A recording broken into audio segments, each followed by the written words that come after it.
Viewer hello and welcome. আমি আনিসুর রহমান আনিস। আবারও একটি গুরুত্বপূর্ণ বিষয় নিয়ে আপনাদের সামনে। আপনারা হয়তো জেনেছেন যে গত রাত বিকাল সন্ধ্যা থেকে রাতভর ঢাকা বিশ্ববিদ্যালয় ও সরকারি 7 কলেজের শিক্ষার্থীদের মধ্যে সংঘর্ষ হয়েছে এবং দুজন সমন্বয়ক হাসনাত আবদুল্লাহ আহত হয়েছেন, আমরা যেটা সোশ্যাল মিডিয়ায় দেখেছি, এবং আরেকজন সমন্বয়ক হাসিবকে ছাত্রীদের সামনে মাফ চাইতে দেখা গেছে। ঢাকা বিশ্ববিদ্যালয় এবং সরকারি 7 কলেজের শিক্ষার্থীদের মধ্যে সংঘর্ষের ফলে উদ্ভূত পরিস্থিতিতে আগামীকাল সোমবার সকল ক্লাস পরীক্ষা স্থগিত রাখার ঘোষণা দিয়েছে ঢাকা বিশ্ববিদ্যালয়। সাথে সাথে ঢাকা বিশ্ববিদ্যালয়ের পরীক্ষা নিয়ন্ত্রকের পক্ষ থেকে 7 কলেজের অধ্যক্ষ বরাবর একটি চিঠি দিয়ে সকল পরীক্ষা স্থগিত করা হয়েছে। এদিকে পুলিশের বিরুদ্ধে পক্ষপাতিত্বের অভিযোগ এনে হামলায় জড়িত সবার বিচারের দাবিতে সোমবার 9টা থেকে নিজ নিজ কলেজের সামনে সড়ক অবরোধ করার ঘোষণা দিয়েছে 7 কলেজের শিক্ষার্থীরা। 7 কলেজের মধ্যে Dhaka college, Eden college, Badrunnesa মহিলা কলেজ, কবি নজরুল কলেজ, তিতুমির কলেজ, তারপর সরকারি বাংলা কলেজ এবং শহীদ সোহরাওয়ার্দী কলেজ। এই 7টি কলেজের সমন্বয়ে যে 7 কলেজ ঢাকা বিশ্ববিদ্যালয়ের আন্ডারে, সেই 7 কলেজের শিক্ষার্থীরা এবং তারা অবরোধের ডাক দিয়েছে আগামীকাল মানে সোমবার সকাল থেকে। এছাড়া রোববারের অনাকাঙ্ক্ষিত ঘটনায় আন্তরিকভাবে দুঃখ প্রকাশ করেছেন ঢাকা বিশ্ববিদ্যালয়ের উপাচার্য অধ্যাপক নিয়াজ আহমদ খান। গভীর রাতে দেওয়া এক বিবৃতিতে শিক্ষার্থীদের প্রতি আহ্বান জানিয়ে তিনি বলেন, এ ঘটনায় কোনোভাবেই তৃতীয় পক্ষ যাতে সুযোগ নিতে না পারে সে ব্যাপারে সকলকে সতর্ক থাকতে হবে।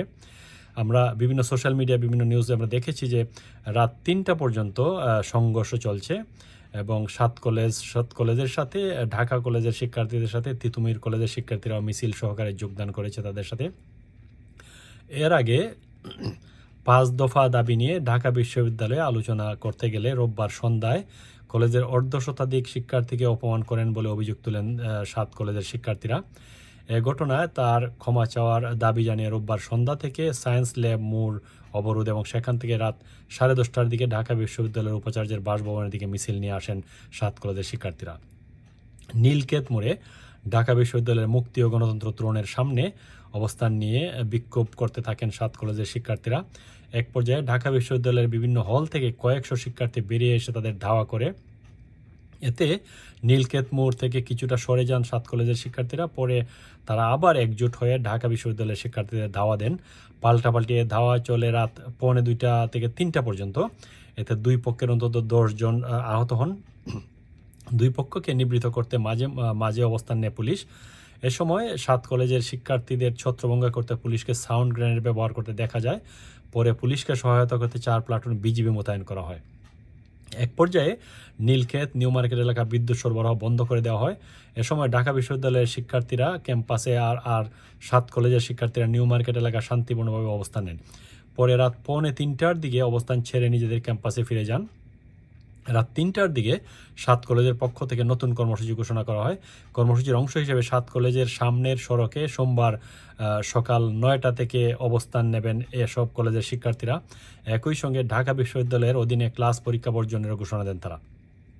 এরও আগে ঢাকা বিশ্ববিদ্যালয়ের পরীক্ষা নিয়ন্ত্রক পক্ষ থেকে একটি 7 কলেজের অধ্যক্ষ ওরে কিন্তু আগেই পরীক্ষা বাতিলের ঘোষণা দেওয়া হয়েছে। কর্মসূচির ঘোষণার সময় 7 কলেজের শিক্ষার্থীরা বলেন, ঢাকা বিশ্ববিদ্যালয়ের সঙ্গে আমাদের কোনো শত্রুতা নেই। তারা আমাদের উপর হামলা করেনি। আমাদের উপর হামলা করেছে পুলিশ, তবে তারা আমাদের উপর হামলা করতে পুলিশকে উস্কে দিয়েছে।